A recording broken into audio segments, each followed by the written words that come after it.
On the early morning of February 8, 1945, at exactly 0600 hours, Sergeant Joe Mason crouched behind the armored shield of his M16 half-track as the jungle of Luzon pressed tightly around him and the air smelled of mud smoke and cordite.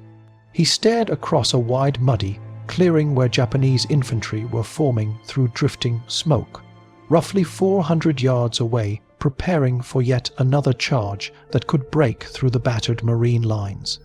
Mason was only 24 years old, yet he carried the responsibility of a Marine squad leader who had survived wave after wave of Banzai assaults, and he now faced the newest threat with a weapon he barely understood. In the previous 48 hours, the 2nd Battalion had endured 17 Banzai attacks that shattered nerves and left men sleepless and hollow-eyed. His commanding officer had told him that the M16 was originally made to shoot down aircraft, yet they were now being asked to use it on charging soldiers who refused to stop unless killed outright. Back at Camp Pendleton, when Mason had first seen the powerful turret of 450 caliber Browning machine guns, the armorers had asked if the beast was made for tanks or planes, and Mason had replied that it would be used for whatever the officers demanded, even though no one knew how to point. 1,800 rounds each minute toward living men. The vehicle weighed 16 tons, and each M2 Browning could fire 2,400 rounds each minute, while a normal BR rifleman could fire only about 350. His mount had 4 barrels overlapping their fire in a deadly sweep, while the BAR had only 1. Captain Morris told him to save ammunition for aircraft, yet Mason loaded belts of armor, piercing incendiary rounds, because deep down he knew they would need every bullet if they wanted to survive the night. The 5th Marine Regiment had been fighting across Luzon since January 9th, pushing inland from Lingayen Gulf and colliding with Japanese troops dug deeply into mountains filled with caves, bunkers, and thick jungle cover. The land punished every advance with steep ridges, hidden tunnels, and vines that grabbed at boots and gear. Every night, the Japanese attacked from bunkers and tunnels, screaming battle cries that sliced through the darkness like knives. On February 5th, a Banzai wave smashed straight into Fox Company. On February 6th, another charge nearly cracked Easy Company. On February 7th, 3 more charges killed 14 Marines, including 2 machine gunners who died at near point-blank distance. That evening, the battalion commander called Mason into his bunker. Japanese troops were killing Marines faster than disease, and he needed something that could stop a human wave before it reached the line.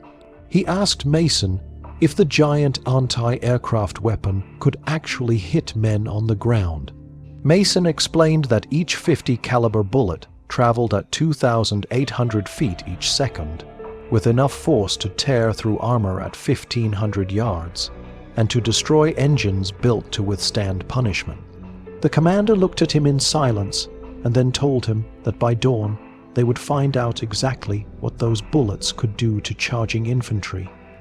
Before sunrise on February 9th, the dark sky over the Luzon Mountains felt like a heavy shroud waiting to be lifted. The distant sound of artillery rolled through the valleys, and the grinding noise of steel tracks pushing through mud echoed like the footsteps of some huge beast. Mason leaned his weight against the cold armor of the M16 half-track, feeling the vibration rumble into his bones while he watched the tree line 300 yards ahead. The Quad-50 turret loomed above him like a steel monster, with 4 black barrels pointing outward into the darkness where Japanese scouts had been testing the Marine defenses throughout the night. Mason had not slept for 36 hours, and his muscles trembled from exhaustion more than fear. The M16 had reached the front line only 12 hours earlier, carried by a Red Bull Express convoy that fought through 2 ambushes to bring the vehicle forward. That evening, Mason and his crew trained under a Navy gunner who admitted he had never once fired the turret at ground targets. The manual explained how to fire at bombers flying thousands of feet above at steady speeds, but it said nothing about lowering the guns toward men sprinting across mud and shouting battle cries. Corporal Frank Thomas sat inside the open turret, rehearsing the firing sequence again and again, while wrapping extra belts of ammunition around the gun mounts, and stacking sandbags across the half-track to give himself even a small sense of protection. Each M2 Browning held a belt of 160 rounds ready to fire, and a trained crew could reload the boxes in under half a minute. The turret seat had been designed for long flights in open air, not for forests filled with hidden snipers. In the jungle, the turret felt like an exposed perch, where one bullet could end everything. The jungle ahead whispered with unseen movement, and Mason knew the next minutes would reveal whether the Quad-50 was the miracle the battalion needed or whether another Banzai charge would tear their lines apart yet again.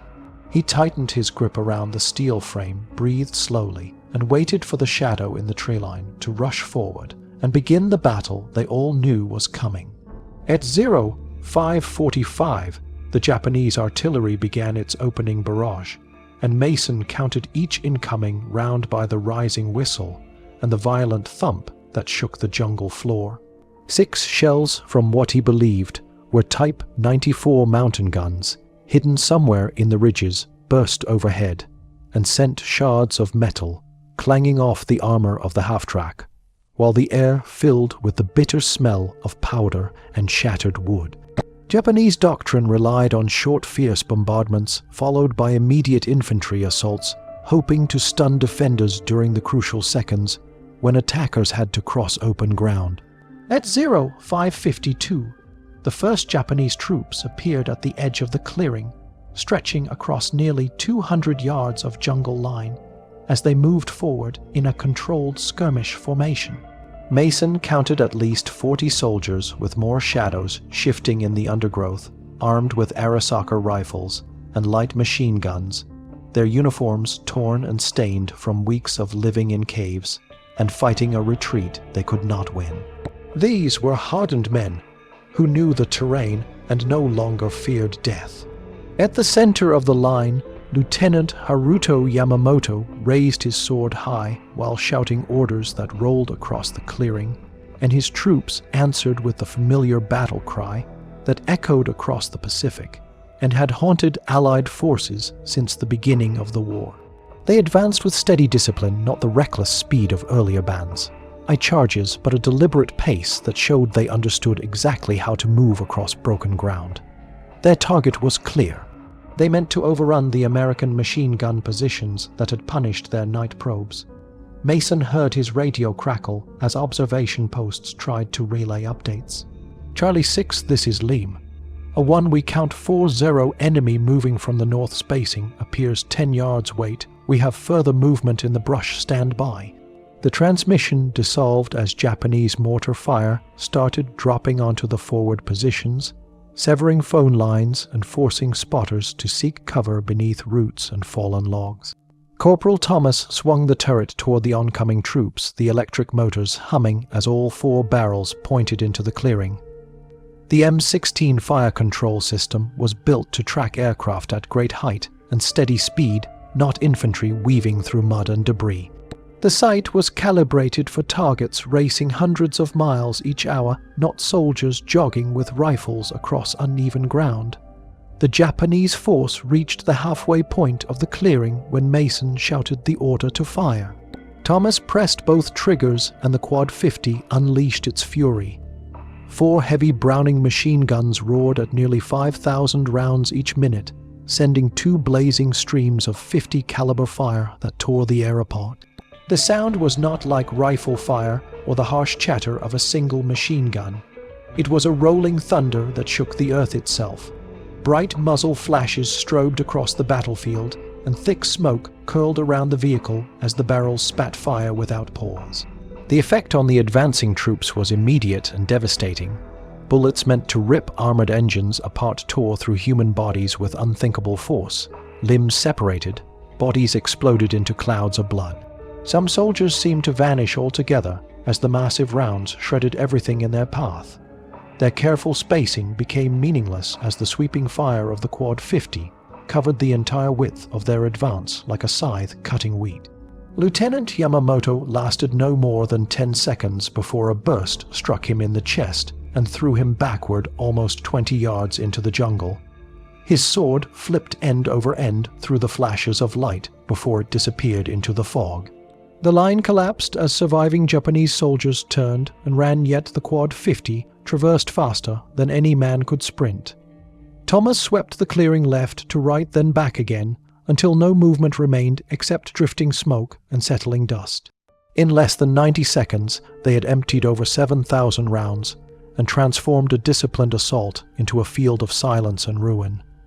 Mason felt his ears ringing with a piercing tone that he knew would stay for days, and the metallic taste of burned powder hung heavy in the air. What remained of the Japanese line was not a battlefield, but a horrifying reminder of what overwhelming firepower could do when unleashed against flesh and bone. The psychological shock spread quickly through both armies. Japanese survivors crawled back through the trees in terror, describing a weapon that fired like thunder and erased men from existence, and officers who heard their stories struggled to understand how any force could sweep away an entire assault so completely. Word reached Sergeant Major Akira Suzuki at 0730 when a wounded private staggered into his position, his arm shredded by fragments and his face twisted with panic as he described American guns that turned soldiers into mist. Suzuki had served 20 years and had never witnessed fear like this. By midday, reports from observation posts repeated the same descriptions of a monstrous weapon that no Japanese unit had ever faced before. In a cave reinforced with timber stolen from abandoned villages, Colonel Tishi Yamada and his staff studied the intelligence summaries and saw a new and terrible reality. The Americans had always possessed strong artillery and control of the skies, yet the Quad-50 introduced a level of mobile concentrated devastation that they had not imagined. Typically, Japanese tactics relied on terrain cunning and surprise to offset American firepower, but the weapon they now faced could sweep entire formations away faster than they could blink. At 1700 hours, Sergeant Major Suzuki gathered his platoon leaders in a bunker that had taken 3 weeks to carve from rock. These officers were veterans of Manchuria and the Philippines, survivors of endless combat, and each carried the hardened look of a man who had faced death repeatedly. Yet even they seemed shaken.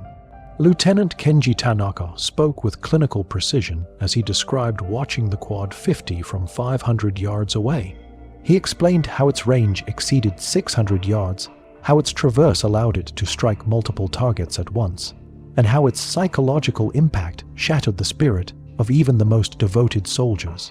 The men had fought flamethrowers, napalm, and artillery, yet nothing compared to a weapon that destroyed entire squads before they could get close enough to strike. Courage meant nothing when death arrived faster than thought. Reports suggested that the Americans had at least 3 of these half-tracks, with more arriving each day.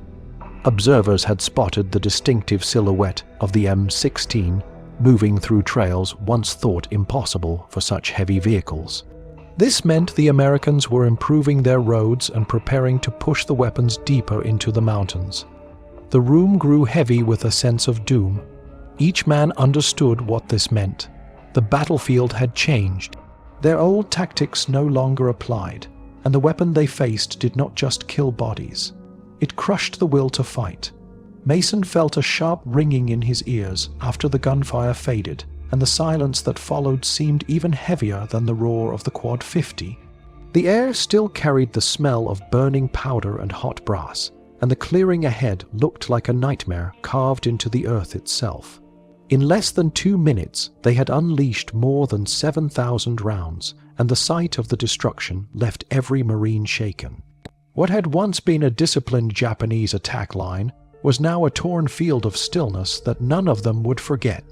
Word of what happened spread through the battalion before sunrise, and soon the story reached Japanese lines through the few surviving soldiers who crawled away from the killing ground. At 0730, Sergeant Major Akira Suzuki received one of these survivors, a private with his left arm hanging limp and torn to pieces by fragments of .50 caliber fire. The private trembled violently as he spoke of American guns that turned entire squads into red mist, and Suzuki, who had served 20 years and witnessed horrors across China, and the Pacific had never seen a soldier so broken. By midday, messages from multiple observation posts reported the same terrifying accounts. They all spoke of a weapon that fired like rolling thunder and erased men from the battlefield in the blink of an eye. Later that afternoon, a council gathered inside a cave system carved from solid rock and reinforced with timber taken from abandoned villages. Colonel Tishi Yamada presided over the meeting while intelligence officers laid out documents that confirmed the scale of the threat they faced. The American weapon was mounted on a half-track and carried 4 heavy machine guns capable of pouring out firepower equal to that of an entire company. The staff officers, veterans of Guadalcanal and Saipan, struggled to understand how any defensive tactic could withstand something that could project so much destruction so rapidly. Japanese strategy for years had relied on skillful use of terrain ambush points, hidden tunnels, and coordinated defensive fire. These methods had worked against conventional American weapons, forcing the enemy to pay dearly for each foot of ground. Yet the Quad-50 stripped those tactics bare. It made concealment meaningless. It made bravery meaningless. It made coordinated defenses impossible because any machine gun or rifle that revealed itself would be obliterated before it could fire a second shot. At 1700 hours, Suzuki gathered his platoon leaders in a bunker that had taken 3 weeks to dig and reinforce. These men represented the toughest infantry Japan had produced. They had survived brutal campaigns in Manchuria, China, and throughout the Philippines. Their faces were worn and hardened, yet the fear beneath their calm expressions showed the weight of what they had witnessed. Lieutenant Kenji Tanaka, who had watched the destruction from 500 yards away, gave his report in a steady voice. He explained that the American half-tracks seemed to fire without effort, sweeping the clearing with overlapping streams of fire that no soldier could outrun or hide from. The range appeared to exceed 600 yards. The traverse was faster than a running man. The sound alone shook the nerves of even the most committed fighters. Tanaka described how he saw soldiers disappear before they even realized they were being targeted. Death was instant, too fast for honor, too fast for courage, too fast for the values that had shaped their entire belief system. Japanese infantry doctrine was built upon sacrifice and personal valor, yet none of that mattered when a single vehicle could erase entire units before they came within rifle range. Intelligence reports suggested that 3 of these weapons were operating within the 2nd Battalion area, and more were being brought forward as American engineers improved jungle roads to handle the weight of the half-tracks.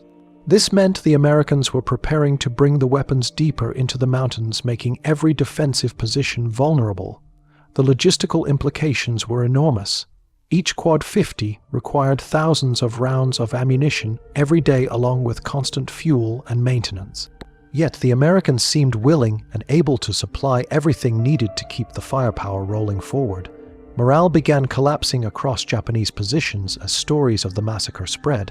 Hardened veterans who had endured years of warfare now whispered that their efforts had become useless. Newer recruits asked officers how surrender procedures worked, which had once been considered unthinkable cowardice. Some soldiers deserted their positions. Others reported sick simply to avoid going anywhere near the areas where they believed the Quad-50 might appear. The psychological damage grew worse each day. Patrol leaders falsified reports rather than approach areas where they suspected American vehicles might be hiding. Sentinels abandoned posts at night, trembling with the belief that the roaring guns would destroy them before they even had time to breathe. The Japanese acceptance of death in battle relied on the belief that sacrifice could achieve something meaningful. But the Quad-50 destroyed that belief completely. Death came not through honorable combat, but through mechanical annihilation. In the midst of this growing despair, 2nd Lieutenant Taro Yamamoto arrived at regimental headquarters on February 12th, carrying updated orders from division and a letter from his father in Kyoto. The letter had been written before news of his brother, Lieutenant Haruto Yamamoto, reached home. It spoke of family pride and the sacred duty to resist American invasion at any cost. Taro read the letter aloud to the officers around him, yet the words which once would have filled men with resolve only deepened the sense of hopelessness. Every man listening had seen the truth.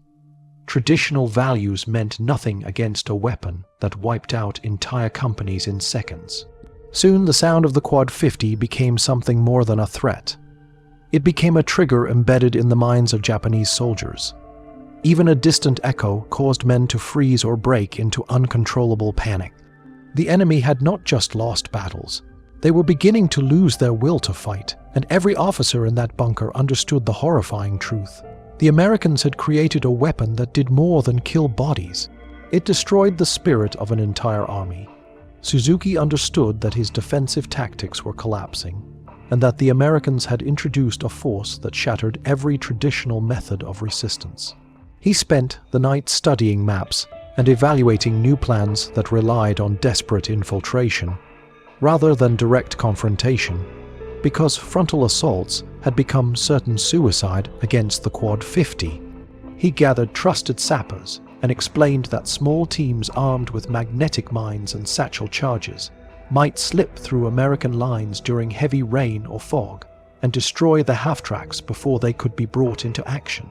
Yet everyone in the room knew these missions were death sentences. Even if a man reached the vehicle, the supporting Marine infantry would cut him down before he could place the explosives. Still, the Japanese were out of options. That evening, a reconnaissance team returned with photographs taken through captured American binoculars, showing the newly fortified M16 positions. The half-tracks were now surrounded by sandbags and covered with camouflage netting, and guarded by Marine squads, armed with automatic weapons, creating overlapping fire that would make any close approach nearly impossible. American engineers had cleared huge areas of vegetation around each position, creating wide open kill zones with no cover for infiltrators. Captain Hiroshi Nakamura, the intelligence officer, studied intercepted radio traffic and confirmed their worst fears.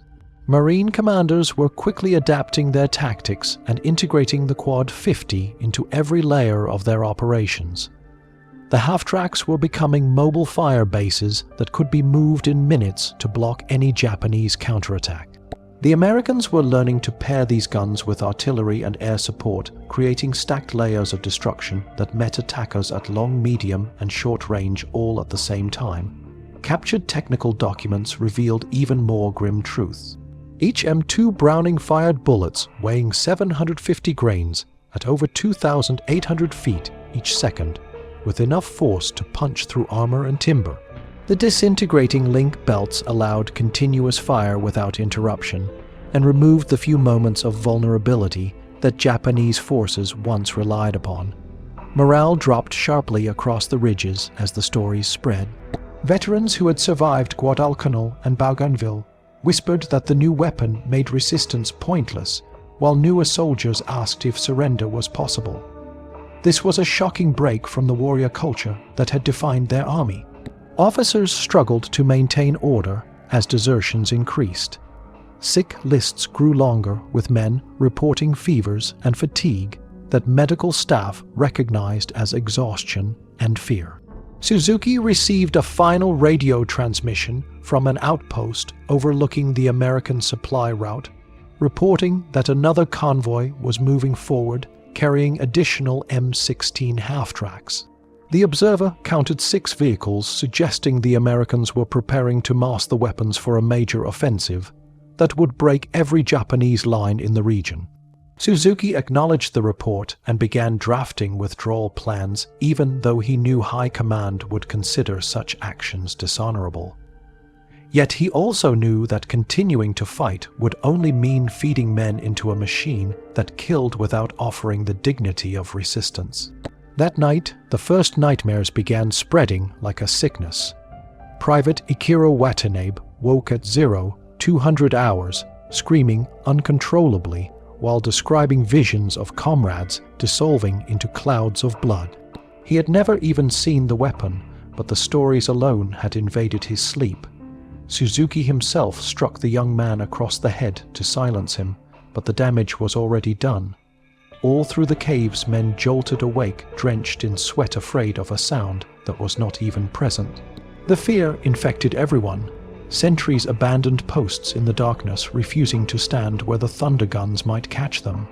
Patrol leaders falsified their reports, claiming to have scouted areas they dared not enter. Even seasoned officers avoided forward trenches unless absolutely necessary. Bushido taught that death in battle was noble, yet the Quad-50 offered no chance for noble sacrifice. It offered only instant erasure. No glory, no final stand, just disappearance. On February 12th, 2nd Lieutenant Taro Yamamoto arrived at regimental headquarters, carrying new orders and a letter from his father in Kyoto. The letter, written before news of his brother Haruto's death, spoke about family honor and the sacred duty to resist the Americans. Taro read the letter aloud, yet it fell flat in the hollow air. The officers in the cave had seen the power of the enemy weapon, and they knew that honor meant nothing when men were swept away before they could shout a battle cry. The clash between ancient ideals and modern destruction tore at the soul of the regiment. Soon the sound of the Quad-50 became more than noise. It became a psychological trigger. Even a distant echo caused men to freeze, tremble, or flee. Rumors spread that the Americans had created a demon machine, not merely a weapon. Soldiers assigned to patrol near suspected half-track positions broke into uncontrollable shaking. Some cried openly. Others begged their superiors to reassign them. Suzuki saw clearly that he no longer commanded warriors. He commanded men who had already been defeated in their minds, and the weapon that defeated them was not flamethrowers or artillery. It was the relentless roar of 4 heavy guns firing together with a force that erased the very meaning of courage. Fear spread through the Japanese defensive network like an invisible poison, and the sound of the Quad-50 became the most terrifying signal a soldier could hear. Whenever the thunder of the 4 guns rolled through the valleys, men froze with wide eyes or abandoned their positions in blind panic, leaving rifles, equipment, and even wounded comrades behind. Officers who tried to enforce order found themselves facing soldiers whose nerves had been shattered by repeated exposure to a weapon that exceeded human understanding. Their minds simply refused to accept that anything human could survive its fire. Radio intercept operators monitoring communications discovered that Japanese messages no longer resembled tactical transmissions. Instead, they were filled with broken code phrases describing the American guns as thunder gods or iron demons, as if the soldiers believed they were fighting something supernatural. The more the stress built, the more these messages dissolved into fear-filled warnings rather than battlefield reports. American intelligence officers quickly recognized what was happening. The Quad-50 had accidentally become a psychological weapon, more devastating than any they had consciously designed. Captain James Morris, who commanded the Marine Company operating 3 M16 half-tracks, received daily updates describing the collapse of Japanese morale on a scale never seen before in the Pacific War. Enemy positions that had once fought for every inch were now being abandoned without resistance the moment the half-tracks were heard approaching. Corporal James Harris monitored Japanese radio frequencies from the battalion command post, and he recorded dozens of conversations where Japanese officers discussed withdrawal with open desperation, despite orders demanding they hold positions until death. Enlisted men spoke quietly about surrender procedures and wondered if they would be shown mercy if captured. These conversations revealed the full extent of their psychological defeat. They were no longer fighting for the Emperor. They were fighting to survive something they believed no man could overcome. The first organized surrender happened on February 14th, when a full Japanese platoon emerged from a cave carrying a white flag made from a torn undershirt. The 37 men had endured 72 hours of indirect fire from Quad-50 positions nearly 1 mile away. Their defensive timber and rock barriers had been ripped apart by continuous armor-piercing fire. Ammunition stores exploded. Machine gun nests collapsed. Their position had simply ceased to exist as a fighting site. The platoon leader, a veteran who had fought in China and the Dutch East Indies, explained through an interpreter that staying in the caves had become certain suicide and that resistance no longer served a military purpose. Once that first group's surrendered word spread like a spark racing through dry grass. Within days, more small groups began to appear at marine lines, stepping cautiously into the open with makeshift white flags held high. These soldiers came from Yun. It's famous for fighting to the last man, yet now they surrendered with hollow eyes and trembling hands. Intelligence officers learned that these men were not merely defeated tactically. They had been psychologically crushed by the weapon that tore apart everything they had been taught to believe about honor, sacrifice, and battle. The Quad-50 had become something beyond a machine. It was now a looming presence that haunted every breath the Japanese soldiers took. Marine crews soon noticed that in many fights, the Japanese abandoned their positions before the half-tracks even opened fire. The rumble of the engine tracks alone was enough to empty trenches that had taken weeks to dig. Meanwhile, inside the Japanese command network, Sergeant Major Suzuki called his remaining officers for what he knew in his heart would be their last counsel. They met in a bunker trembling from distant artillery blasts, and the faces gathered before him were those of survivors who had endured too much. Their uniforms were stained, their bodies thin, their eyes hollow. Many of them were not broken by combat directly, but by the realization that the weapons they faced made every act of bravery meaningless. Suzuki understood the truth. They were no longer an army. They were fragments of units clinging to fading discipline. The decision to withdraw was made quietly. Officially, it was labeled a tactical repositioning, but every man present knew they were abandoning ground they had been ordered to defend until death. They knew continuing to resist would lead only to death without purpose beneath the unrelenting sweep of American fire.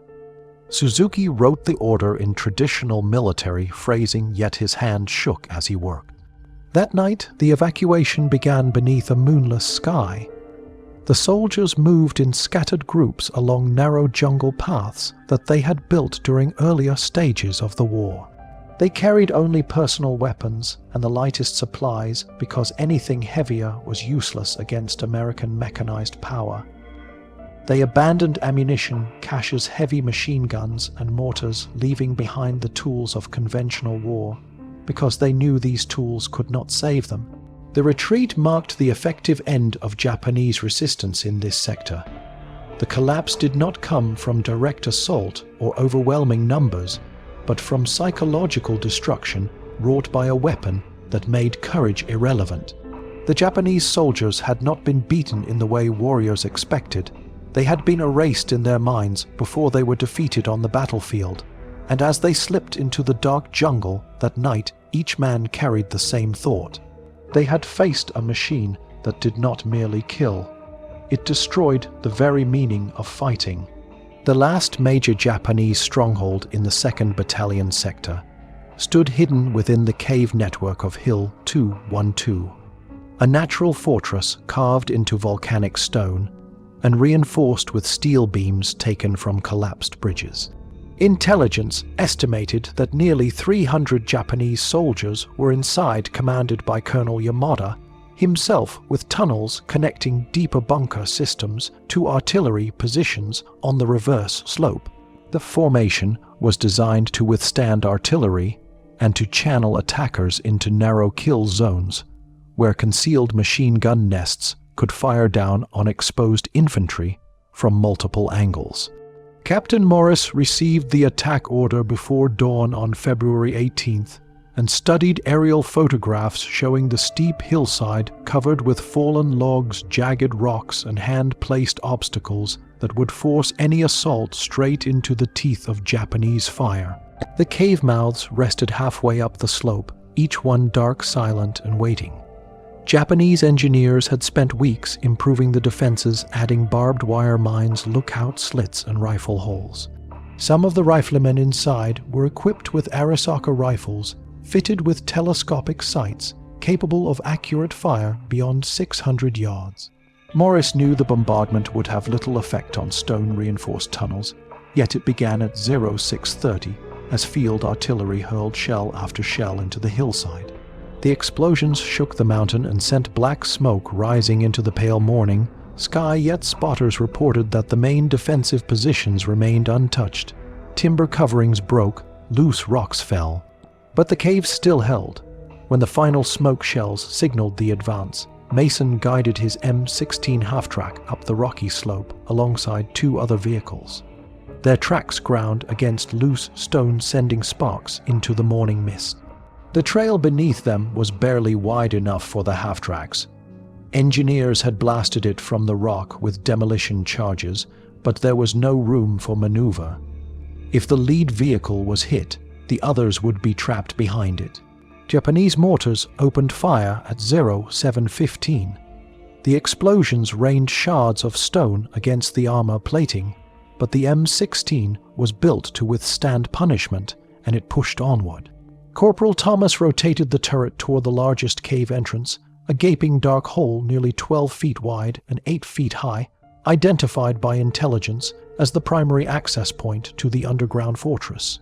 The Quad-50 was loaded with a deadly mix of armor-piercing incendiary rounds and standard ball ammunition. The combined effect was devastating. The armor-piercing rounds could break stone barriers, and the incendiary rounds would ignite any ammunition storage inside the tunnels. Mason steadied himself as Thomas pulled the triggers. The first burst erupted at 0722, and 4 massive streams of 50 caliber fire ripped into the cave mouth at a rate approaching 5,000 rounds each minute. The rounds slammed into the stone, sending sparks and chunks of rock flying. Some rounds punched straight through the wooden reinforcements. Others ricocheted wildly through the darkness inside. Within seconds, secondary explosions echoed from deep within the tunnels as Japanese ammunition stores ignited. Flames flashed inside the cave, and thick black smoke poured out as the confined space filled with heat and choking fumes. Japanese defenders trying to return fire were met with instant suppression. The moment a muzzle flash appeared, Mason swung the turret slightly, and Thomas opened fire again, reducing each firing point to rubble in moments. The overlapping streams of the Quad-50 made coordinated defense impossible. Any Japanese soldier who revealed his position faced a torrent of bullets that tore apart rock timber and flesh. Inside the mountain, chaos exploded. Colonel Yamada tried to maintain communication with forward bunkers, but telephone lines were shredded by rounds that punched straight through the rock. Radio sets overheated or were buried by collapsing stone. Smoke filled the command chamber so thick that officers could not see one another. Men stumbled blindly, coughing and crying out for water and air as small fires consumed oxygen and produced deadly fumes. The continuous roar of the Quad-50 outside became a physical force, shaking the walls and amplifying through the tunnels until the very mountain seemed to scream. Second Lieutenant Taro Yamamoto led a final desperate counterattack at 0845. He emerged from a hidden tunnel entrance with 30 soldiers carrying rifles, light machine guns, and magnetic mines meant to disable the half-tracks if they could get close. For a moment they achieved surprise. They reached within 50 yards of Mason's vehicle before a Marine security squad spotted them. Gunfire erupted across the slope. The fight lasted barely 3 minutes. The counterattack was completely destroyed. Lieutenant Taro Yamamoto was shot down while trying to place a magnetic mine against the track of the M16. After that, the assault resumed with methodical precision. For more than 2 hours, Mason's crew and the other half-tracks swept fire across every cave opening. Armor-piercing rounds bored into the tunnels, and incendiary rounds ignited fires that spread deeper into the complex. The rock itself began to crumble from the continuous impacts. Some tunnels collapsed, entirely burying defenders alive.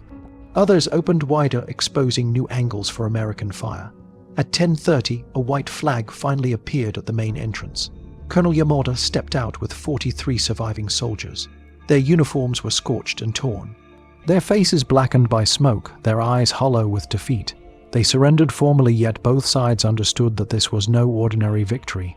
The Quad-50 had broken them long before the shells forced them out. Word of the fall of Hill 212 spread rapidly through the mountains, and Japanese resistance in the region collapsed within hours. Those who remained began withdrawing without fighting, knowing that no cave and no mountain wall could protect them from the relentless thunder of the American guns. And as Mason cleaned the overheated barrels at the end of the day, he realized that the weapon had not only crushed enemy defenses, it had changed the entire nature of the war. The thunder of the Quad-50 continued to shake the mountains long after the main fighting ended, and its echo rolled through the tunnels of Hill 212 like the beating of some iron heart that refused to die. Inside the burning cave network, the sound grew even more overwhelming as the stone walls amplified each burst until the weapon seemed to roar directly inside the minds of the defenders. Men stumbled through darkness, choking on smoke, stumbling over shattered equipment and the bodies of comrades who had fallen in the chaos. Some tried to reach firing positions, but the moment a rifle barrel or machine gun muzzle appeared outside the entrance, the Quad-50 swept across it with crushing force. The defenders were trapped in a cage that grew hotter, thicker, and more suffocating with each passing minute. Even those who had survived years of brutal campaigns in China and the Pacific felt a deep panic unlike anything they had known. The caves, which had always been their strongest fortresses, now felt like tombs waiting to seal shut. While the half-tracks continued their assault, Mason kept his eyes on the slope below, but his focus sharpened when Marine infantry called out a warning. At 0845, a hidden tunnel on the right flank burst open, and Second Lieutenant Taro Yamamoto led a final desperate counterattack. 30 Japanese soldiers charged forward armed with rifles, light machine guns, and magnetic mines meant to cripple the American vehicles, if they could get close enough to attach them to the tracks. Their attack achieved complete surprise for only a few seconds. They advanced swiftly through smoke and dust, reaching within 50 yards of Mason's half-track before a Marine rifle squad spotted their shapes breaking through the haze. Gunfire erupted instantly. Shots cracked across the slope, and the counterattack dissolved almost as fast as it appeared. The firefight lasted less than 3 minutes. Men fell on the rocks. Others rolled back toward the tunnel entrance to escape, but Mason knew none of them would make it far. Lieutenant Taro Yamamoto pushed through the chaos and sprinted toward the half-track with a magnetic mine in both hands, his face twisted with determination and grief for the brother he had lost days earlier. He made it within only a few steps of the vehicle before a Marine machine gun opened fire and struck him down. His body toppled forward, and the mine slipped from his weakening grip, landing uselessly in the dirt. With the counterattack crushed, the assault on the hill continued without pause. For the next 2 hours, the Quad-50 crews targeted every cave large enough to hide a single man. Sustained fire tore into the rock again, and again sending clouds of dust and shards down the slope. Armor-piercing rounds burrowed through weak points in the tunnel walls, and caused chain reactions that collapsed some passages and widened others. Incendiary rounds ignited scattered ammunition crates deep inside the network, filling the tunnels with spiraling flames and poisonous fumes that forced surviving soldiers to retreat toward the few remaining exits. The combined firepower of the 3 half-tracks transformed Hill 212 from a fortress into a shaking, crumbling furnace. Just after 10:30, the gunfire finally slowed as a white scrap of cloth fluttered from the main cave entrance. Smoke still poured from the dark opening as Colonel Yamada stepped out, leading 43 survivors whose uniforms were charred and whose eyes were empty. They moved down the slope in silence, forming a slow procession of defeat. Their surrender was carried out with formal military etiquette, but everyone present understood that their fighting spirit had been broken not by the bombardment, but by the psychological devastation the Quad-50 inflicted long before they emerged. The fall of Hill 212 sent a shockwave through the entire region, and Japanese resistance collapsed with startling speed. Units that had defended their mountain strongholds for months now abandoned their positions rather than face the weapon that tore stone apart with the same ease it tore through human bodies. Many fled into the jungle with no clear destination, hoping only to reach areas where the half-tracks could not follow. When the mountains finally fell quiet after February 20th, the silence felt unnatural. It was the silence of defeat, not peace. The only sounds that remained were the distant grinding of American supply convoys hauling boxes of ammunition that would never be needed because the battle for this sector was over. Sergeant Joe Mason sat on the steel hull of his half-track, cleaning the scorched barrels of the 4 Browning guns. During 12 days of relentless operations, they had fired more than 30,000 rounds, and the metal of the barrels was worn smooth from the heat and friction. The weight of what they had done settled over him slowly. The Quad-50 had ended the fight faster than any artillery or infantry assault could have. It had crushed the caves, destroyed the fortresses, and shattered the enemy's will to fight. Yet the victory came with unseen costs. Corporal Frank Thomas, whose hands had guided the turret through countless bursts, found that he could no longer hold a pencil steadily. A tremor shook his right hand every time he tried to grip anything tightly. Doctors told him it was from the concussive force of the gunfire, but Mason knew there was more to it. Prolonged exposure to the roar of the weapon had carved itself into their minds just as deeply as it had carved the mountainside. Across the company, other Quad-50 crewmen showed similar symptoms. Ringing ears, lost hearing, trembling hands, hollow eyes, and a quiet heaviness that settled into their voices. They had survived, and they had achieved victory, yet they carried the echoes of the weapon with them. Intelligence officers soon learned that the psychological shock did not stop at the caves of Hill 212. Japanese units across miles of front line withdrew from positions they had held for months the moment they heard rumors that the M16 half-tracks were moving forward. Radio intercepts revealed Japanese commanders secretly plotting to avoid any area where the Quad-50 might appear, reshaping their entire strategy around fear of a weapon they could not withstand. Prisoners described their mental collapse in detail. They said that courage no longer mattered. Some said the weapon stole their will before it stole their lives. Others said they prayed for night only to realize the darkness made the fear worse. And in the days that followed, the Marines began to understand that they had not just won a battle. They had witnessed the moment when an entire army lost the will to fight. American commanders studying the collapse of Japanese resistance around Hill 212 quickly recognized that the Quad-50 had changed not only the course of the battle, but the very principles that guided the war. Reports from observers and intelligence officers confirmed that the weapon produced a level of fire superiority never before seen in the Pacific theater. Yet they also noted its limitations. Each M16 half-track consumed enormous amounts of ammunition every hour, requiring endless supply convoys and careful planning to keep the guns firing. Maintenance crews struggled to keep the barrels functional because the intense heat and constant vibration wore the metal thin.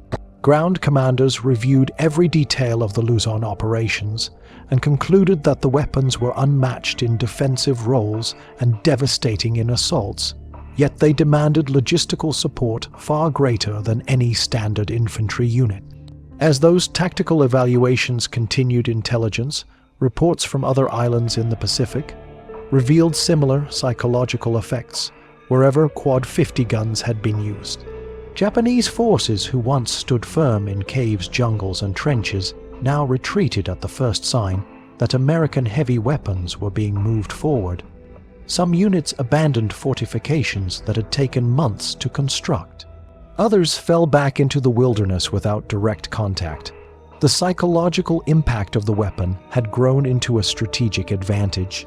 Corporal James Harris, who monitored Japanese radio traffic, documented the transformation of Marine tactics in detailed reports that would influence military planning long after the war. His notes described how the half-track crews coordinated with infantry, artillery, and engineers to form layers of firepower that broke enemy defenses before they could mount organized attacks. The Marines discovered that the psychological pressure alone often shattered Japanese lines before a single shot was fired. At the same time, medical staff treating captured Japanese soldiers noticed patterns that could not be explained only by physical wounds. Many prisoners showed signs of deep trauma. They described nightmares in which the thunder of the Quad-50 hunted them through darkness. Some shook uncontrollably when they heard any loud sound.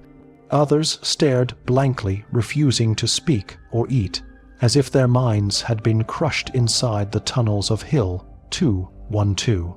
Doctors recognized similarities to shell shock, yet the symptoms were more severe, suggesting that the combination of overwhelming sound, light, and destruction from the weapon inflicted a kind of psychological injury they had never studied before. These early observations would later help shape the understanding of post-traumatic stress disorder, though at the time no one had the words to describe what the men had endured. Back at the front, Mason, Thomas, and the rest of the Quad-50 crews received commendations for their actions, though the official citations focused only on tactical achievements. The reports praised the destruction of enemy positions, the capture of fortified hills, and the low casualty count among the Marines. They did not mention the psychological devastation the weapon created. They did not acknowledge the terror that spread across the ridges like a wildfire. They avoided any suggestion that the Marines had waged a war of the mind as much as a war of bullets. Yet every man who served on those half-tracks knew the truth. The sound of the weapon still echoed inside their skulls like an unending memory. Mason sometimes felt the vibration of the barrels even when the engine was cold. Thomas still struggled with the tremor in his right hand, and military doctors spoke quietly among themselves about the effects of prolonged exposure to the thunder of the guns. As American forces pushed deeper into the mountains, the final Japanese units began to collapse under the weight of fear rather than direct combat. On February 28th, Sergeant Major Suzuki approached Marine lines at the head of 87 survivors. They carried no weapons and their uniforms hung from their bodies like rags. Their journey through the jungle had lasted nearly 2 weeks, and during that time they had endured relentless psychological pressure that proved stronger than artillery and stronger than hunger. Suzuki delivered a formal statement to American intelligence officers describing how his soldiers had lost the will to fight. He explained that Japanese doctrine relied on courage, discipline, and the belief that honorable sacrifice could shift the outcome of battle. But against the Quad-50, these beliefs had withered. The weapon did not offer a chance for valor or a moment for a final stand. It simply erased men from the world. After the surrender, analysts reviewed casualty reports and confirmed that the 2nd Battalion had killed more than 1,500 Japanese soldiers, while suffering fewer than 30 American dead and wounded. The numbers revealed a harsh truth. Firepower had become the deciding factor, not bravery, not skill, not terrain.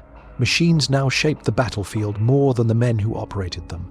The legacy of the Luzon campaign spread far beyond the jungles where Mason and his crew had fought. Military planners studied the operations and understood that the future of warfare would not be determined by courage alone. It would be shaped by technological superiority. Weapons built for one purpose could evolve into forces that changed the nature of battle forever. The Quad-50 had been designed to strike aircraft at high altitude, yet it had become a tool of psychological dominance that crushed the will of an entire army.